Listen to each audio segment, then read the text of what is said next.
अल्हम्दुलिल्लाह अल्हम्दुलिल्लाहि व कफ़ा व सलामुन अला इबादिहिल्लज़ीना इस्तफ़ा। क़ालल्लाहु तबारक व तआला इन्नल्लज़ीना क़ालू रब्बुनल्लाह सुम्मा इस्तक़ामू ततनज़्ज़लु अलैहिमुल मलाइका अल्ला तख़ाफ़ू वला तहज़नू व अबशिरू बिल जन्नतिल्लती कुन्तुम तुअदून। सदक़ल्लाहु मौलानल अज़ीम। मोहतरम नाज़रीन व हाज़रीन, अस्सलामु अलैकुम व रहमतुल्लाहि व बरकातुहू। आज की हमारी गुफ्तगू का उन्वान है मोमिन के 6 गम। इस दुनिया में जो इंसान भी आता है, अल्लाह ताला उसे 2 कैफ़ियतें देकर भेजते हैं। एक कैफ़ियत को खुशी और दूसरी को गम कहा जाता है। हर इंसान खुश भी होता है, गमगीन और मुतफ़क्किर भी होता है। अब फ़िक्र करना, गमगीन होना, परेशान होना, ये इंसान की इंसानियत का तकाज़ा भी है और इंसानियत का ख़ासा भी है।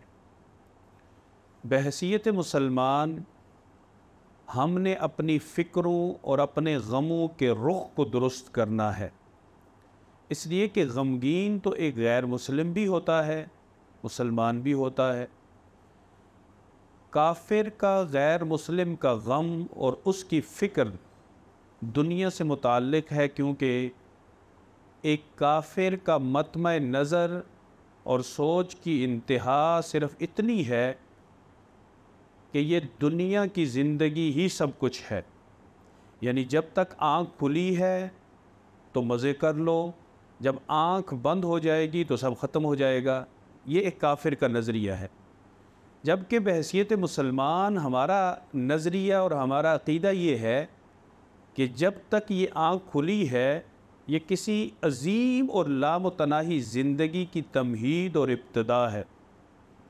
और जब ये ज़ाहिरी आँख बंद होगी तो उसके बाद एक लामुतनाही ज़िंदगी की आँख खुल जाएगी, और वो ज़िंदगी भी हकीकत, उसकी राहतें भी हकीकत, उसकी खुशियाँ भी हकीकत और उसके गम भी हकीकत है। जब अल्लाह ताला ने हमें एक फ़िक्र देकर भेजा है इस दुनिया में, गम फितरी तौर पे हमारे अंदर मौजूद हैं, तो मुसलमान होने की हैसियत से हमने अपने गमों और फ़िक्रों का जो रुख है उसको दुरुस्त करना है।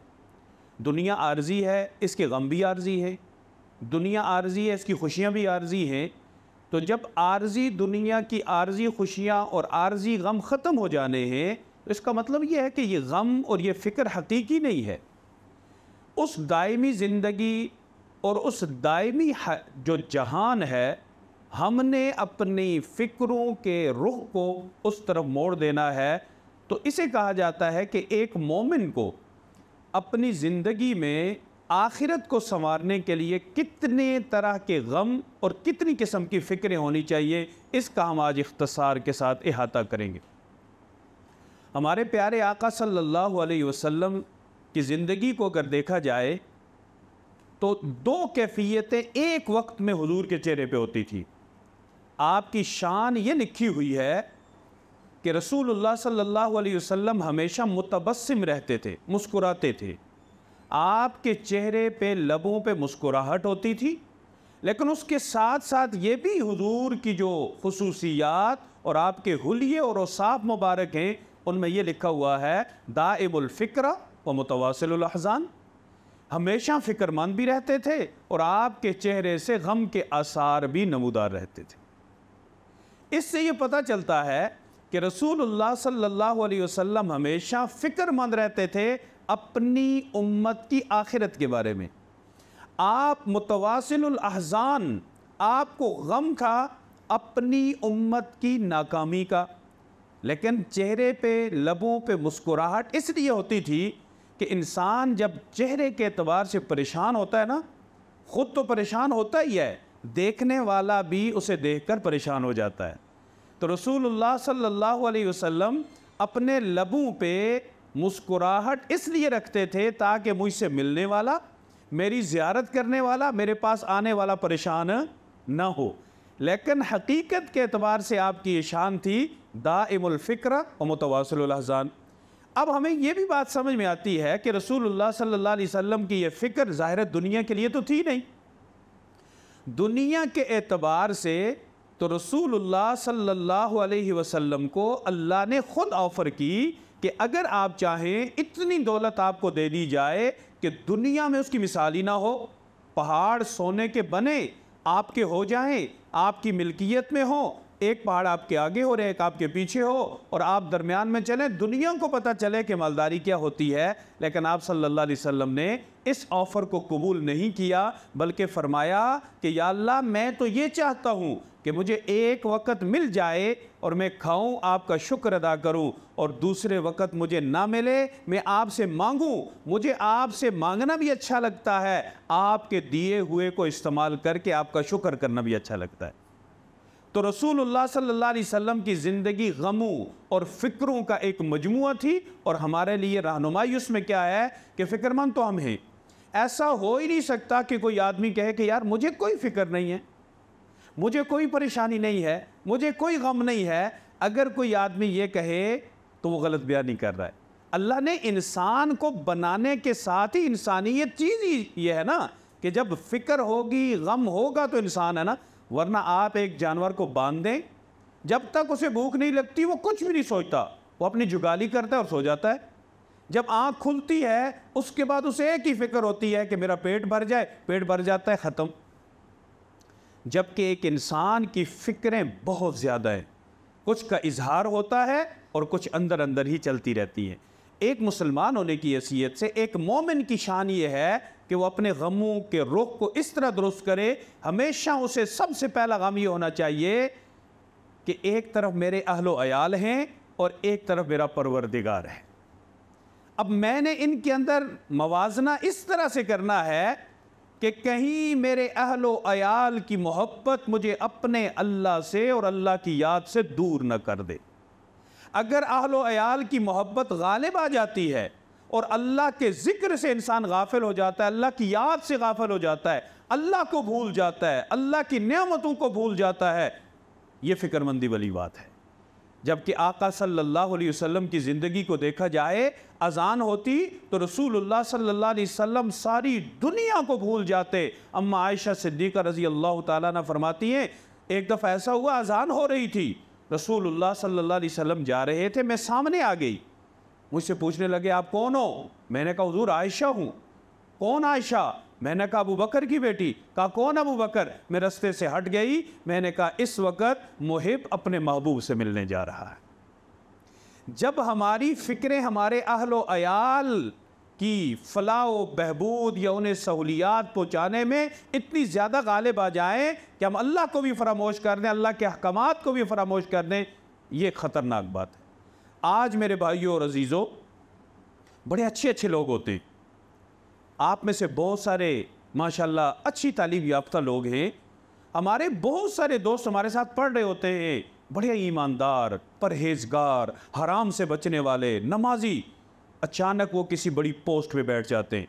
लोग पूछते हैं बंदा कैसा है? हम कहते हैं बड़ा नाइस आदमी है, बड़ा ग्रेट आदमी है, हमेशा नमाज़ पढ़ता था, निगाहें झुका के रखता था, हराम से इज्तनाब करता था। तो जिसका वास्ता पड़ा होता है वो कहता है ना कर भाई, मेरा वास्ता पड़ा है, हालात बड़े ख़राब हैं, वहाँ तो पैसे के बगैर काम ही नहीं होता, वो तो सीधे मुँह बात ही नहीं कर। अब वो इस नहज पे पहुँच चुका होता है। ये टर्निंग पॉइंट कहाँ से आया उसकी ज़िंदगी में? क्या मैंने कभी सोचा है?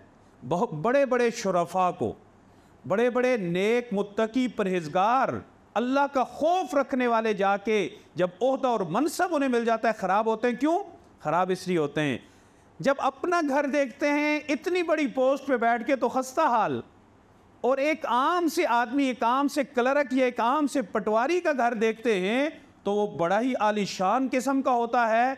इनके जहन के अंदर एक कश्मकश चल पड़ती है कि भाई मेरी भी क्या ज़िंदगी है। घर आते हैं, बीवी कहती है इतनी बड़ी पोस्ट पे बैठे हुए हो, बच्चे देखो सरकारी स्कूल में पढ़ रहे हैं, लोग हम पे तरह तरह की बातें करते हैं। एक और सवाल खड़ा हो जाता है, और जी देखें, आप अपनी गाड़ी देखें और पड़ोसियों की गाड़ी देखें, अपना खाना पीना देखें, हर रोज़ पड़ोसियों के घर मटन पकता है और हमारी तो दाल से ही जान नहीं छूटती।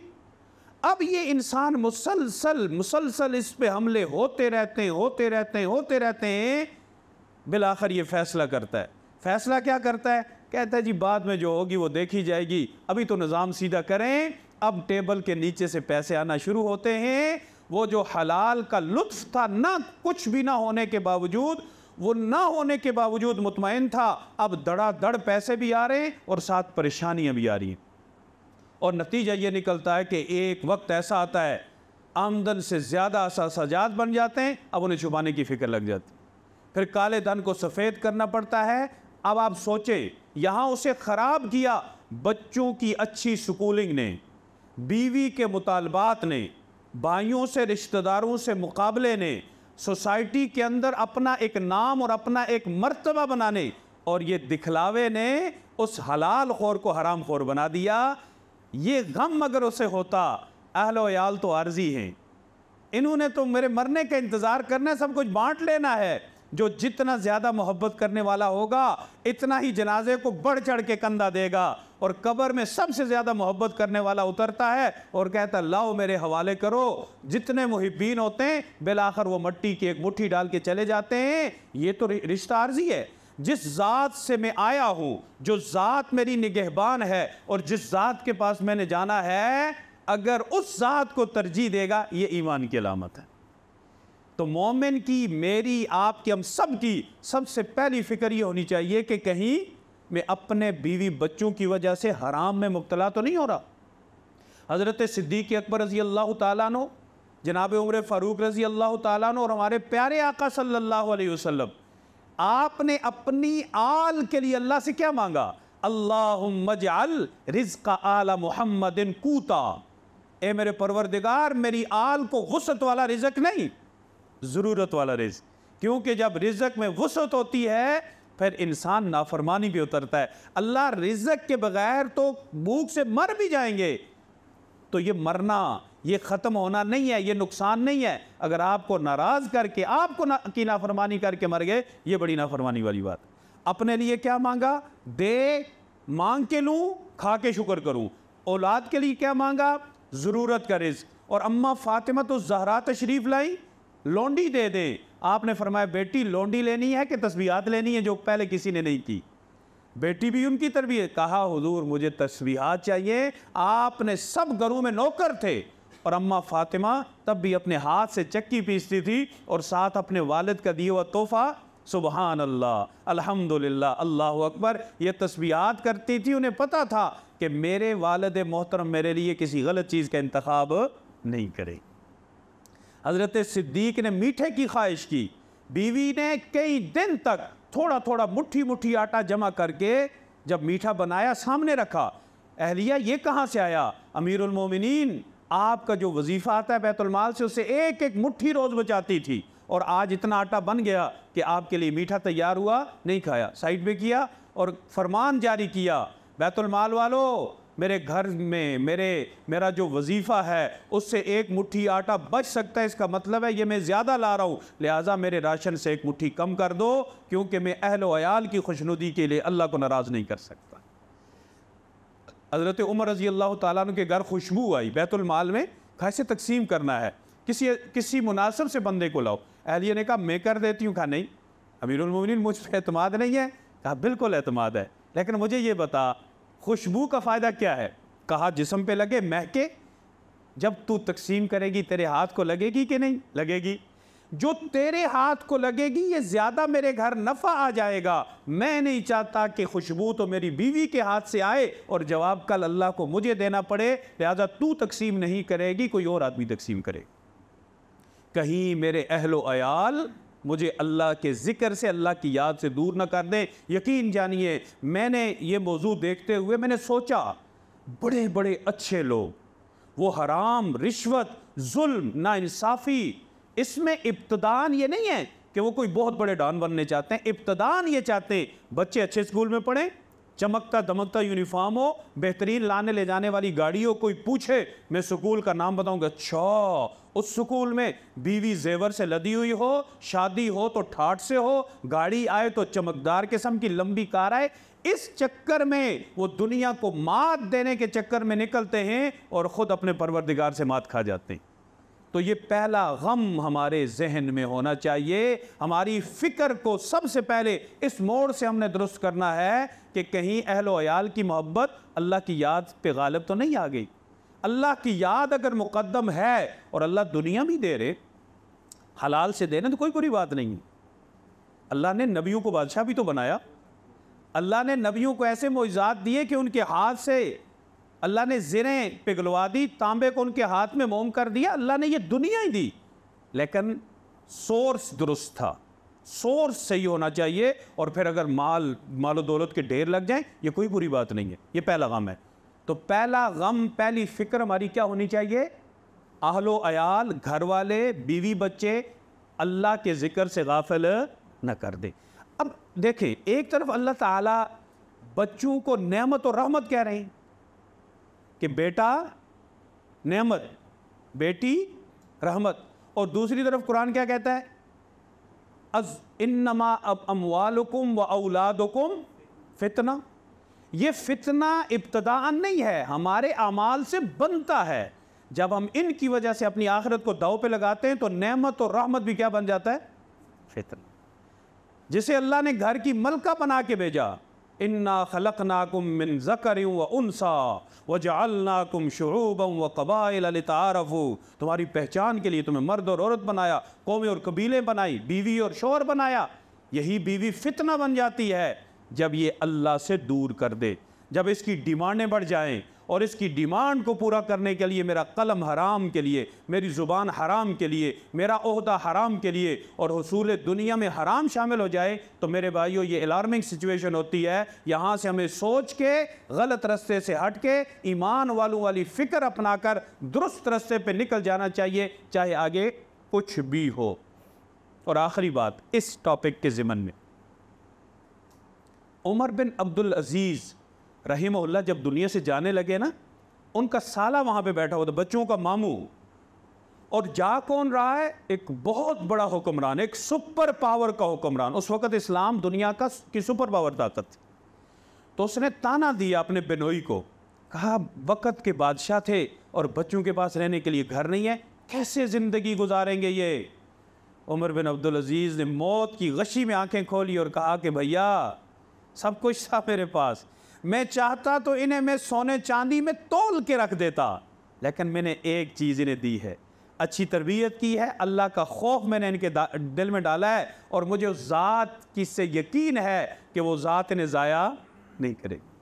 और जो कह रहा था उसने अरबों की जायदाद अपने बच्चों के लिए छोड़ी थी। जब वो मरा तो तारीख ये कहती है कि उमर बिन अब्दुल अजीज़ के 11 बेटे बड़े बड़े ओहदों पे फायज हुए, गवर्नर बने, और एक एक वक्त में वो 100 घोड़े सदका कर देते थे। इतना अल्लाह ने दुनिया भी उनको दिया। और जो दूसरा बंदा था ना, जो कह रहा था तुम क्या छोड़ के गए, दौलत तो उसने बहुत दी, तरबियत ना कर सका, खौफ खुदा अपने बच्चों के दिल में ना बिठा सका। उसके बच्चे लोगों ने भीख मांगते हुए देखे, वो जब दुनिया से गए तो भीख मांगते हुए गए। इसका मतलब ये है कि जिस इंसान के दिल में अल्लाह का खौफ हो, अल्लाह ना उसे ज़ाया करते हैं ना उसकी औलादों को ज़ाया करते हैं।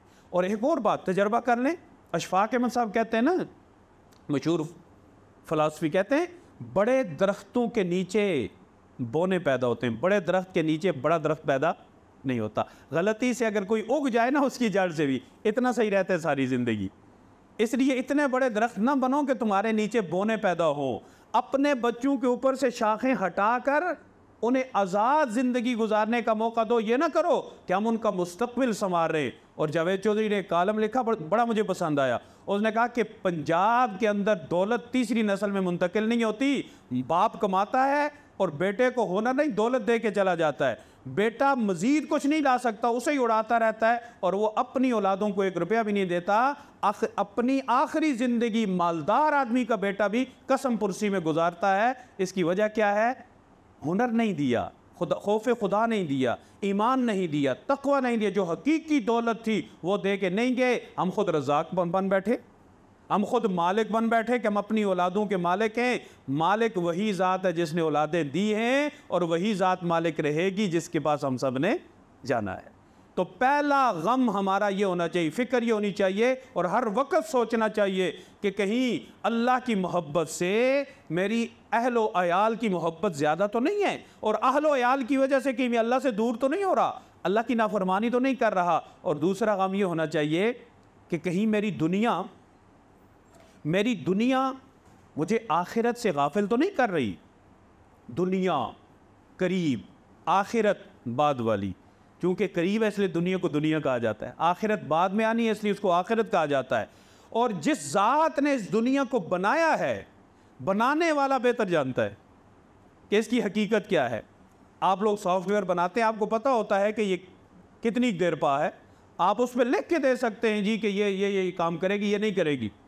हर बंदा अपनी बनाई हुई चीज़ को जब जानता है तो वो ज़ात जिसने इस दुनिया को बनाया है, दो चीज़ें बताई इसके बारे में, वमल हयात दुनिया इल्ला मताउल गुरूर।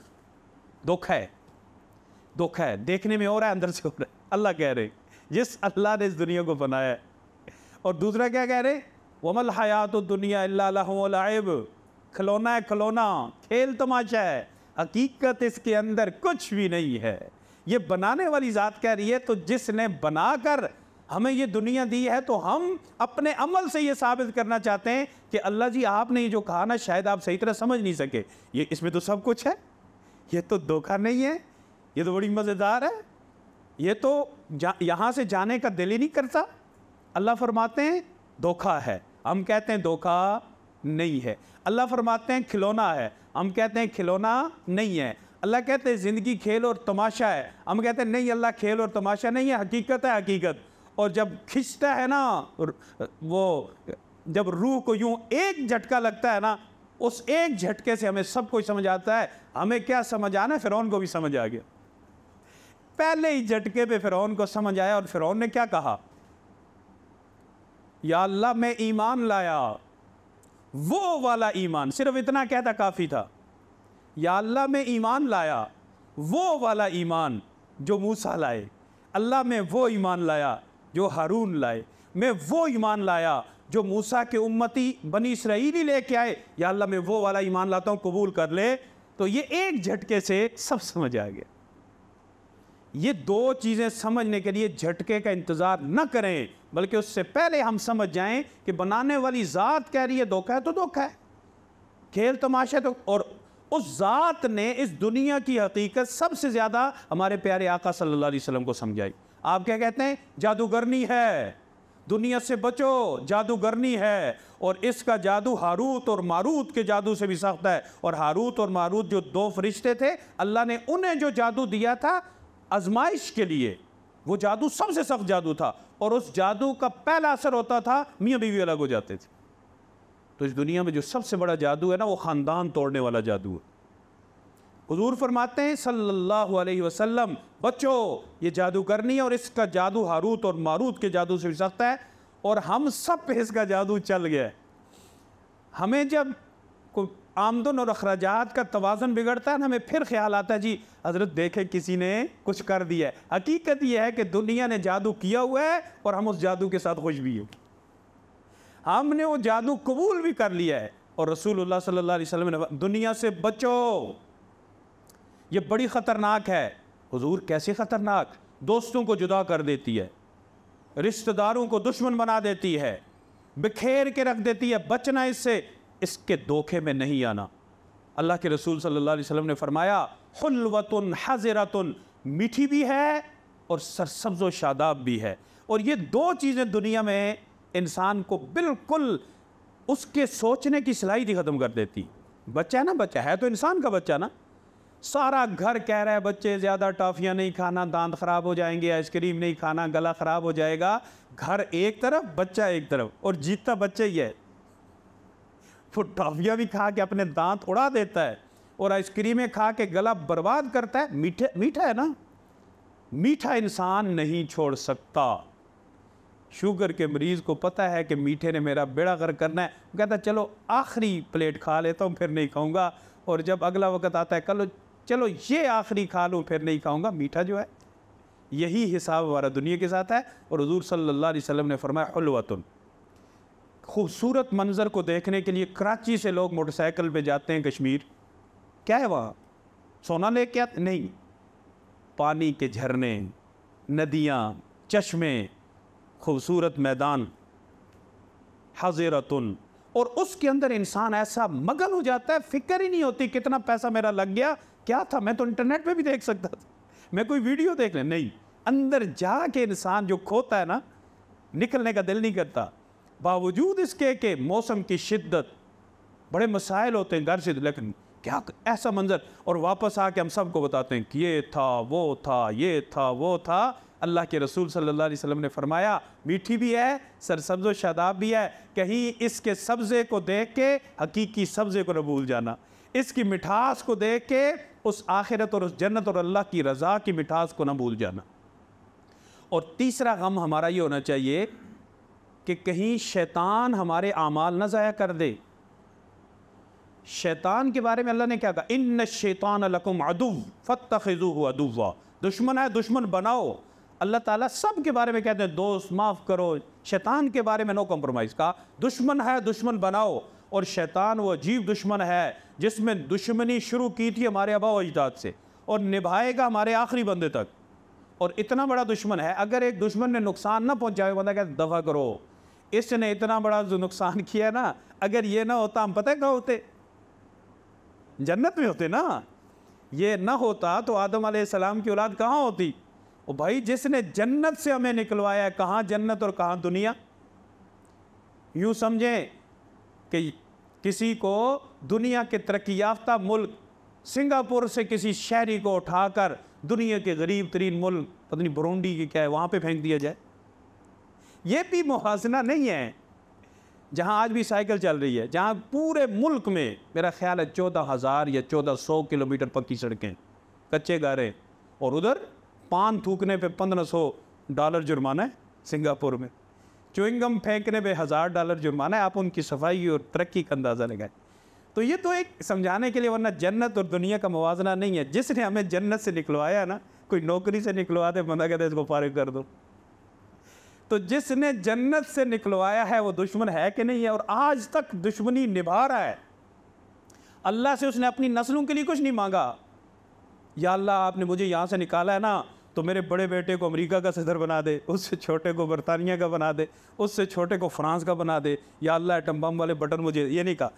या अल्लाह मोहलत दे दे, ये जो तेरे बंदे हैं ना, इनको मैं जहन्नम में लेके जाऊँगा। तो अल्लाह ने फरमाया मेरे बंदे नहीं, जो मेरे होंगे नहीं जाएंगे, जो मेरे नहीं होंगे, नाफरमान होंगे, वो खाम माल ले जा, जहन्नम की भी तो भरना है। और वो अपनी मेहनत में लगा हुआ। अल्लाह फरमाते हैं अदुव्वुन फत्तखिज़ूहु अदुव्वा। और फिर अमाल के बारे में अल्लाह ने क्या फार्मूला बताया, मन जाअ बिल हसना फलहु अशरु अमसालिहा। नेकी का इवज़ कितना है, 10 गुना है ना, लेकिन करने का नहीं है, लेके जाना। अगर तुम नेकी बचा कर संभाल कर मेरे तक पहुंचाओगे, 1 लाओगे 10 पाओगे। लेकिन शैतान ने बंदे खड़े किए हुए, हम लेके जाते हैं, वो कहते हैं बता इसको, बता मैंने आज तहज्जुद पढ़ी है। इधर हमने बताया तो अपनी नेकी में सुई मार के सुराख करके गिरा के खाली शाह पर अल्लाह तक पहुंचता है। अल्लाह कहते हैं ये क्या, ले जाओ वापस, खाली को मैंने क्या कर। शैतान ज़ाया कराता है अमाल। तो कहते हैं शैतान हमारे अमाल ज़ाया ना कर दे, 3 सूरतें। पहला, करने नहीं देता। कितने हम में से सारे हम बैठे नेक होना चाहते हैं, हो नहीं पा रहे। हम नमाज शुरू करना चाहते हैं, लेकिन जुमला शैतान ने रटाया हुआ है कल से, वो कल कभी नहीं आती, करने नहीं देता।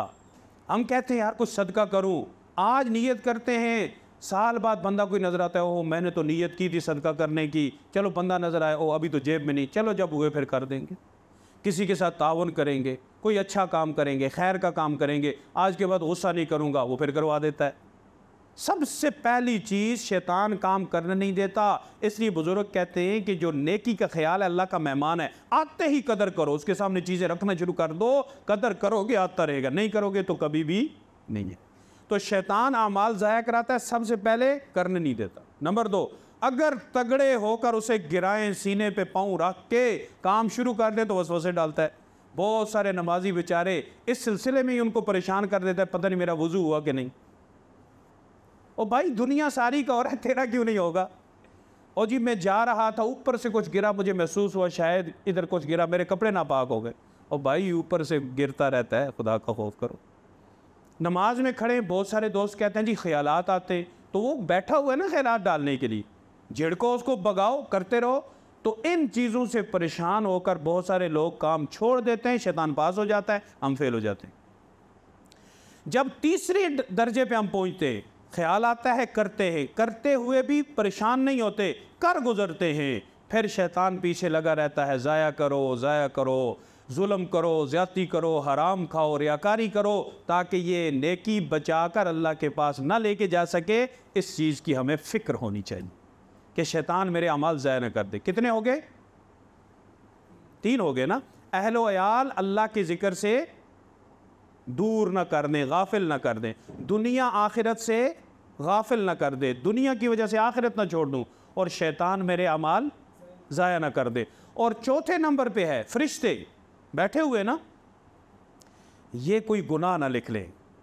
गुनाह करने से पहले ये सोचना कि वीडियो बन रही है। और आजकल बखूबी हमें पता है कि वीडियो बनने के बाद क्या होता है। पहले तो बनवाते हैं ना, फिर बन जाती है, फिर क्या होता है इस वक्त से बेहतर कोई समझ नहीं सकता। तो ये तो बनाने वाले भी दुनिया वाले, सज़ा देने वाले भी दुनिया वाले।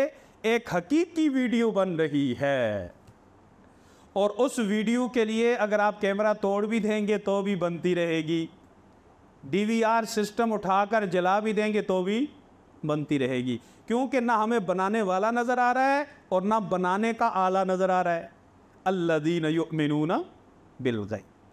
फरिश्ते कहीं मेरा गुनाह न लिख दें। हज़रत मुजद्दद अल-फ़सानी रहमहुल्लाह ने फरमाया, कितने ही अल्लाह वाले ऐसे हैं कि 40-40 साल गुनाह लिखने वाले फरिश्ते फारिग बैठे रहते हैं और उनको गुनाह लिखने का मौका ही नहीं मिलता। काश 40 क्या 40 मिनट हमें ऐसे खूबसूरत नसीब हो जाए कि जिनमें हमारा कोई गुनाह फरिश्ते ना लिखें। ये हो सकता है, मुमकिन है, और ये मुमकिन तब है कि जब हमें ये गम लग जाए, ये फ़िक्र लग जाए कि कहीं ये हरकत फरिश्ते नोट तो नहीं कर लेंगे। और अल्लाह का निज़ाम बड़ा अजीब है। कहते हैं कि फरिश्ता दोपहर तक इंतज़ार करता है। इसकी तफसीर में लिखा है कि गुनाह करने के बाद 6 से 8 घंटे इंतज़ार करता है कि तौबा कर ले। इरादा करने के बाद इंतज़ार करता है ना करे। 6 से 8 घंटे के बाद भी बंदा तौबा नहीं करता, फिर गुनाह लिखा जाता है। कर लें तो नादिम हो जाएं। पहले ये सोचें कि फरिश्ता ना लिखे, हो जाए तो तौबा कर लें, तो ये गम हमारे लिए मुफीद हो जाएगा कि रब्बे करीम जो फरिश्ते आपने बिठाए हुए हैं, अल्लाह जी नेकियां लिखने वाले को फुर्सत ना मिले और गुनाह लिखने वाले को मौका ना मिले। और इसकी मैं एक अजीब मिसाल देता हूँ। ये मदरसे के बच्चे होते हैं ना, जब भी आप जाएं 3 काम करते हुए मिलेंगे। कुरान की तिलावत करते हुए, खाना खाते हुए, सोते हुए। ज़्यादा से ज़्यादा कहीं कोई आध एक घंटा खेल कूद का मिल जाए, बस उसमें भी खेल कूद ही है और कुछ भी नहीं है। मैं कहता हूँ अगर आप औलिया की ज़ियारत करना चाहते हैं ना, इनको जाके देख लिया कि जिनके नामा अमाल के सफ़ों के सफ़े कई साल तक कुरान की तिलावत के अलावा कुछ भी नहीं है। ये हैं वो लोग कि जिनके फरिश्तों को गुनाह लिखने का मौका ही नहीं मिलता। और नेकियों वाला लिख ले के मैं कहता हूँ हाथ यूँ दबाता हूँ, थक गया। तो फरिश्ते कहीं गुनाह न लिख दें। कितने हो गए? 4 हो गए। और 5वें नंबर पे है कि गफलत की हालत में कहीं मौत ना आ जाए।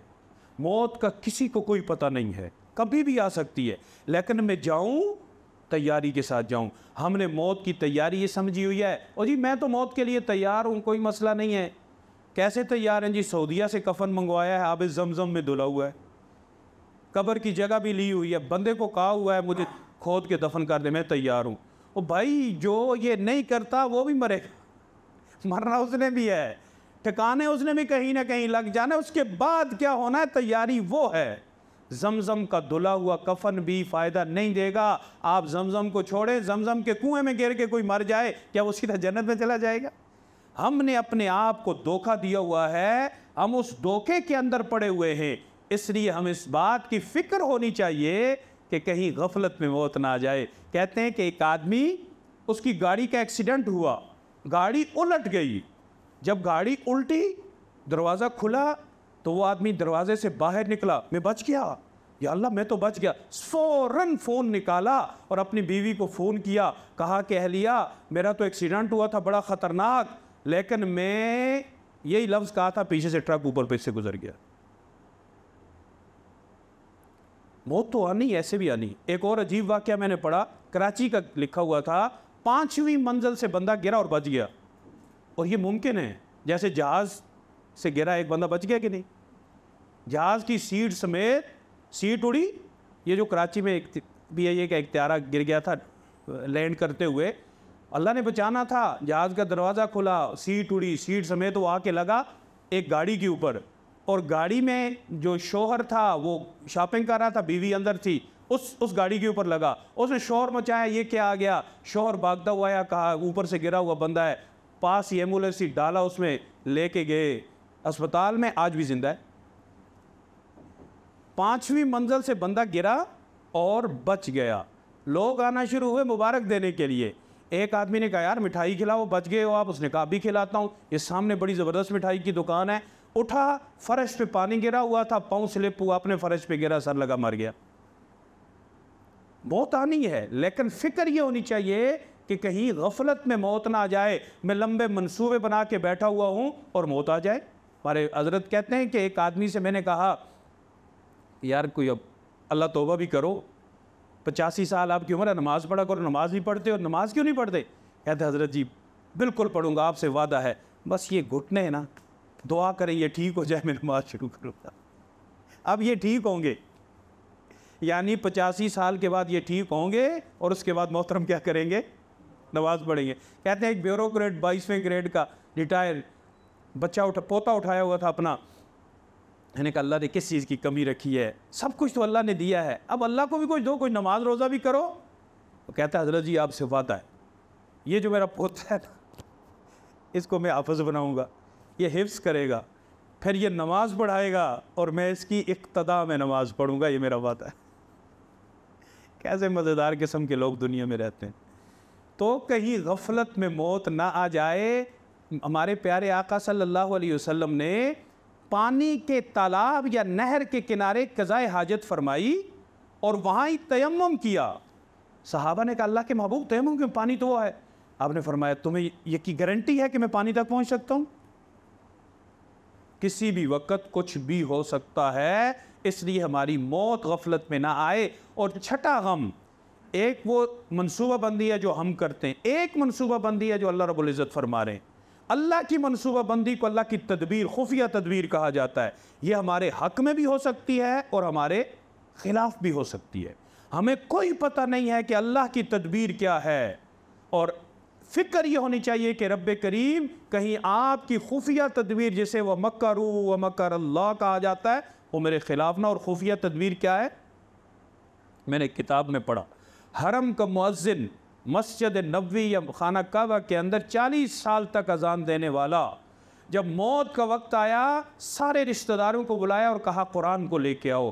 कुरान लाया गया, कुरान हाथ में उठाया, सब बड़े खुश थे, इतना नेक आदमी है, अब कुरान पढ़ेगा और दुनिया से जाएगा। उसने कुरान उठाया और सबसे कहता है ये क्या है? कहा कुरान है। कहा सब गवाह रहो मैं इसे नहीं मानता, तुम सारे गवाह रहो मैं इसे नहीं मानता, और ये कह के मर गया। सुबह को मोमिन, शाम को काफिर, शाम को काफिर, सुबह को मोमिन। ये अल्लाह की तदबीर। अल्लाह चाहे किसी काफिर को मरते हुए कलमा पढ़ाकर अपने औलिया में शामिल कर दें, और अल्लाह चाहे तो किसी बड़े बुजुर्ग जुब्बे कुब्बे वाले का जो एंड है वो ख़तरनाक हो। तो इसलिए मेरे भाइयों, फ़िक्र तो है, अपनी फ़िक्रों की इस्लाह करें और अपनी फ़िक्रों को इन 5 रस्तों के ऊपर डाल दें। सबसे पहला, अहलो अयाल अल्लाह के ज़िक्र से गाफिल ना कर दें। दूसरा, दुनिया आखिरत से गाफिल ना कर दे। तीसरा, शैतान मेरे अमाल ज़ाया न कर दे। चौथा, अल्लाह के फ़रिश्ते किरामन कातिबीन कोई गुनाह ना लिख दें। पाँचवां, गफलत में मौत ना आ जाए। और छठा, अल्लाह की खुफिया तदबीर मेरे हक़ में हो, मेरे ख़िलाफ़ ना हो जाए। अल्लाह रब्बुल इज़्ज़त हमें ये फ़िक्र नसीब फ़रमाए, और अल्लाह ताला हमारी दुनिया की इन फ़िक्रों को आखिरत की फ़िक्रें बना दे, अपनी रज़ा नसीब फ़रमा दें। व आखिरु दावाना अनिल हम्दुलिल्लाहि रब्बिल आलमीन। अल्हम्दुलिल्लाहि रब्बिल आलमीन वल आक़िबतु लिल मुत्तक़ीन वस्सलातु वस्सलामु अला रसूलिहि मुहम्मदिन व आलिहि व अस्हाबिहि अजमाइन। अल्लाहुम्मा लकल हम्दु कमा अंता अहलुहु फसल्लि व सल्लिम अला सय्यदिना मुहम्मदिन कमा अंता अहलुहु वफ़अल बिना कमा अंता अहलुहु फ़इन्नका अहलुत तक़वा व अहलुल मग़फ़िरा। रब्बना तक़ब्बल मिन्ना इन्नका अंतस समीउल अलीम व तुब अलैना इन्नका अंतत तव्वाबुर रहीम। सल्लल्लाहु तआला अला खैरि ख़ल्क़िहि मुहम्मदिन व आलिहि व अस्हाबिहि।